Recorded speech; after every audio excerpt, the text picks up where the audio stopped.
कांग्रेस के साथ जो उनके पुराने रिश्ते रहे हैं, उनकी पत्नी कांग्रेस की राज्यसभा सांसद फिर पूर्व में सांसद रही हैं, उस रिश्ते के तहत वो इस गठबंधन का हिस्सा बनना चाहते हैं। देश भर में एनडीए की जो सरकार है उसे उखाड़ने के लिए कांग्रेस जो प्रयास कर रही है वो सबसे बड़ा प्रयास है। सब यही मान के चल रहा है कि पप्पू यादव के साथ गड़बड़ हो गया।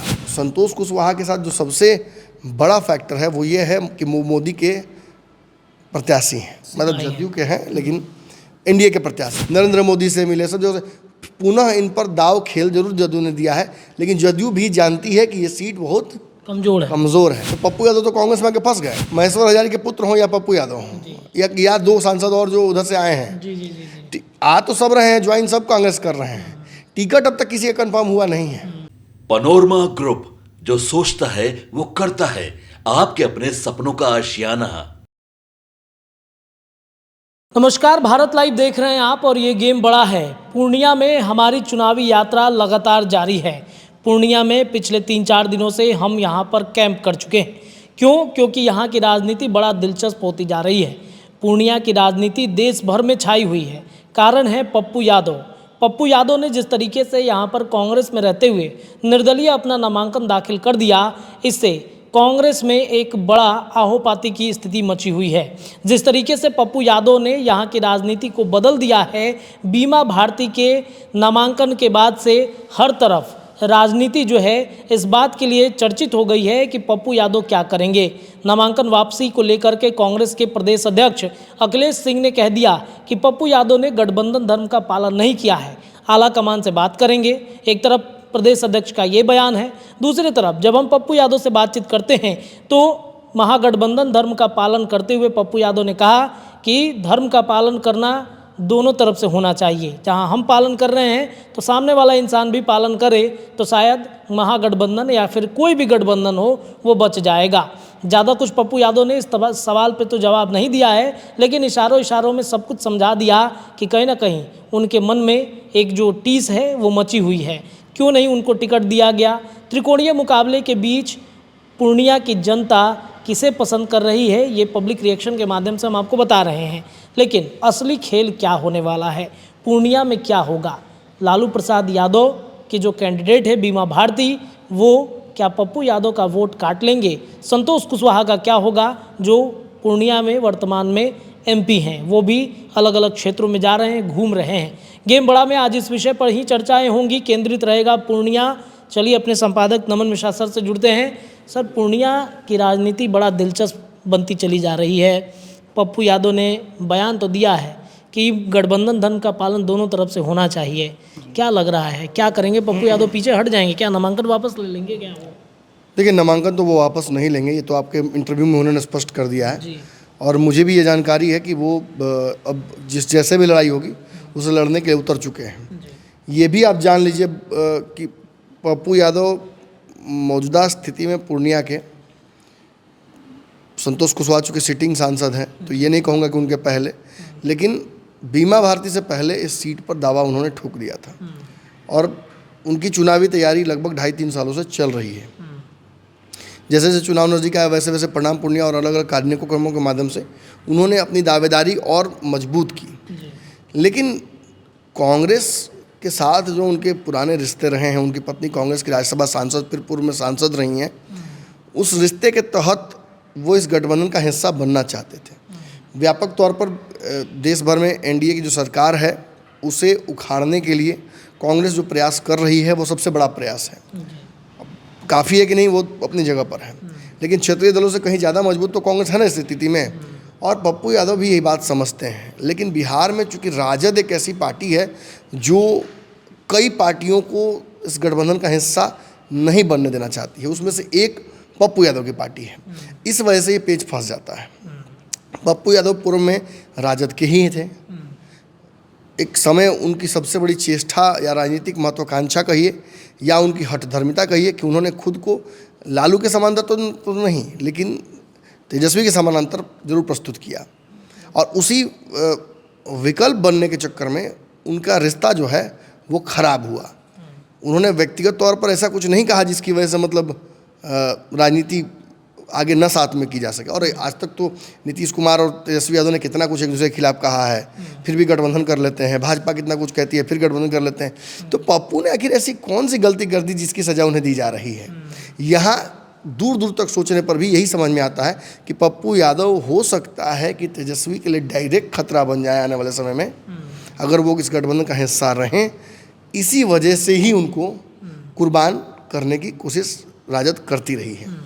अब आखिरी दिन भी जब गठबंधन के एक घटक दल ने फैसला ले लिया कि पप्पू यादव आ रहे हैं, उनकी पार्टी विलय करेगी और फिर वो कांग्रेसी हो जाएंगे, उस दिन भी पप्पू यादव जाकर जब मिलते हैं लालू यादव और तेजस्वी से, तो ये तो इंक्लूसिव राजनीति हुई ना। ये तो उनकी तरफ से जाकर एक तरह से आशीर्वाद लेना हुआ। उसके बावजूद बिना बताए नहीं किया, बिना बताए कुछ नहीं किया। कांग्रेस ने भी कांग्रेस के नेताओं ने भी ये निर्देश दिया उनको कि जाइए और जाकर आपको मिलना चाहिए। वहाँ मिले, रास्ता निकालने की कोशिश की गई, लेकिन उसके बावजूद जब वो ज्वाइन कर लेते हैं, उसके तुरंत कुछ दिन बाद यहाँ से बीमा भारती को टिकट दे दिया जाता है। तो ये तो आप समझ लीजिए कि जनता हो, महागठबंधन के लोग हों, वोटर हों, सब यही मान के चल रहा है कि पप्पू यादव के साथ गड़बड़ हो गया।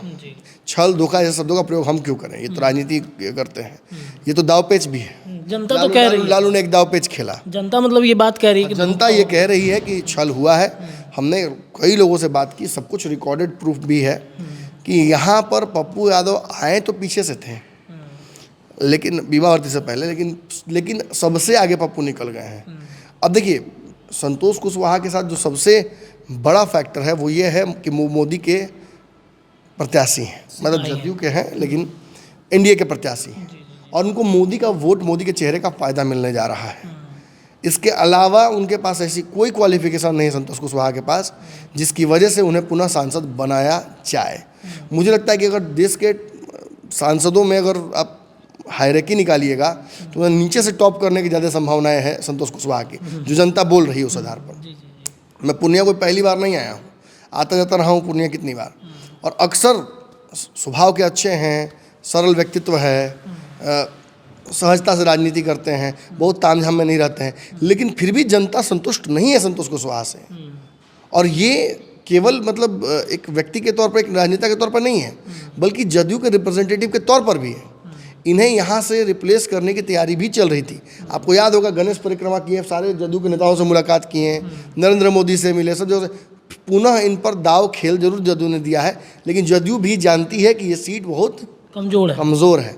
अब रही बात बाकी ऑप्शंस की, तो बीमा भारती एक ऐसा ऑप्शन थी जिस पर विचार महागठबंधन कर सकता था, लेकिन चूंकि पप्पू यादव शुरू से यहाँ दावा कर दिए और मधेपुरा और बाकी जगहों पर सुपौल जाने से उन्होंने मना कर दिया, तो कहीं ना कहीं ये राजनीति और गठबंधन का तकाजा भी यही कहता था कि पप्पू यादव को यहाँ से टिकट दे दिया जाता।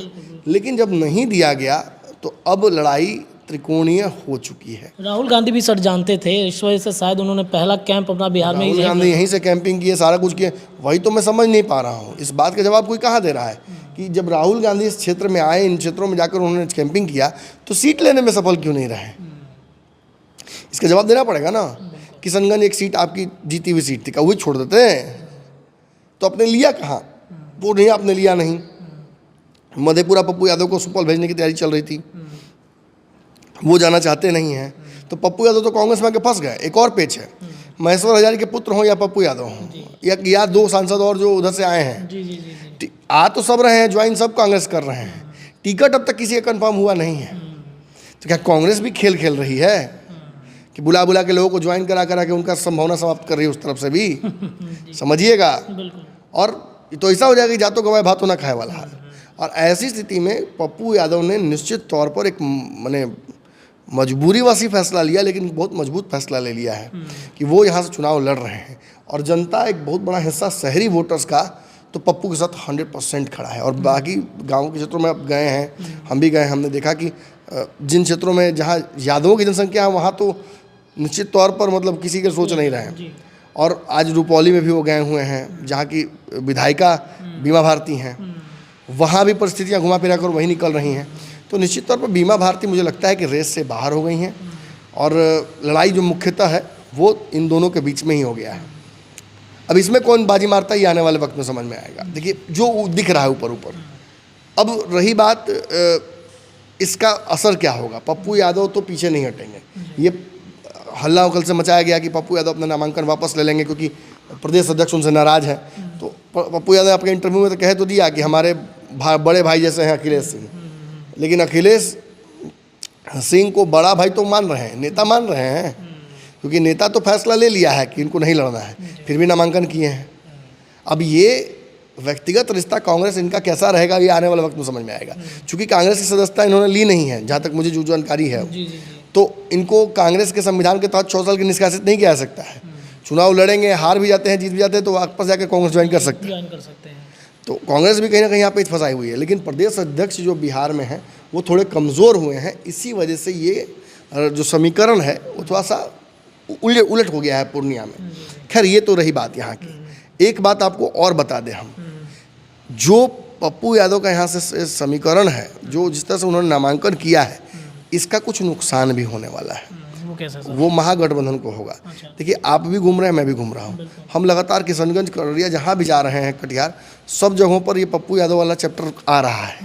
पूर्णिया के लोग तो बोल ही रहे हैं, बाकी जगहों पर भी मुसलमान यादव और जो राजद समर्थक हैं या कांग्रेसी हैं वो ये मान रहे हैं। एक बड़ा हिस्सा तो पप्पू के साथ खड़ा नहीं है, खुश नहीं है पप्पू का आने से कांग्रेस में भी, लेकिन एक अलग हिस्सा है जो चाहता है कि पप्पू यादव को साथ न्याय हो। और अगर ऐसा नहीं होगा तो कहीं ना कहीं उन्हें लग रहा है कि राजद के साथ भी हम खेल कर सकते हैं। आज पप्पू यादव से जब हमने सवाल किया तो उन्होंने किशनगंज का चर्चा कर दिया कि किशनगंज की भी जनता चाहती है कि पप्पू यादव को पूर्णिया में टिकट मिले। किशनगंज ही नहीं, कटिहार उटिहार में भी मैं गया हूँ, बाकी जगहों पर भी घूम रहे हैं हम, वहाँ भी यही इनपुट आ रहा है कि पप्पू यादव को यहाँ से चुनाव लड़ाना चाहिए था। लालू यादव से एक ब्लंडर हो गया है या जानबूझकर कोई गलती की गई है। कुछ सीटों पर तो निश्चित तौर पर लग रहा है कि लालू यादव हारने के लिए चुनाव लड़ रहे हैं।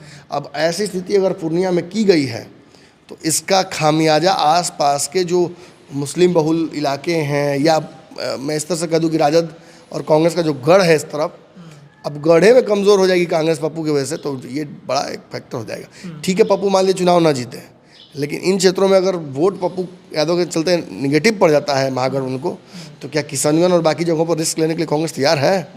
ये एक मतलब पेच कहीं ना कहीं फंस जाएगा। बिल्कुल बिल्कुल पेच फंस रहा है। चलिए देखिए, तो पप्पू यादव ने पूर्णिया हॉट सीट को किस तरीके से बना दिया है, और पूर्णिया की लड़ाई आसान नहीं है। लालू प्रसाद यादव ने अपना कैंडिडेट तो उतार दिया है, लेकिन उस कैंडिडेट पर यहाँ की जनता कितना भरोसा कर रही है। गेम बड़ा में इतना ही, लेकिन पूर्णिया सीमांचल के इलाके में हमारी चुनावी यात्रा लगातार जारी रहेगी। हम हर जगह से आपको अपडेट देते रहेंगे। फिलहाल देखते रहिए भारत लाइव। धन्यवाद। पनोरमा ग्रुप, जो सोचता है वो करता है। अगर ये वीडियो पसंद आई और वह बिहार के राजनीति और बिहारियत से सरोकार रखेनी तो सब्सक्राइब बटन दबा के चैनल के सब्सक्राइब कर ली। ओजे एगो घंटी बा, ओकरा बटन दबा देला से कुल सटीक और मारक खबर रुआ मुफ्त में मिल जाई। अगर रुआ पत्रकारिता के हमनी के नया प्रयोग में सहयोग कर चाहतानी तो ज्वाइन बटन दबा दी। पेटीएम नंबर नोट कर ली 9386816700। धन्यवाद।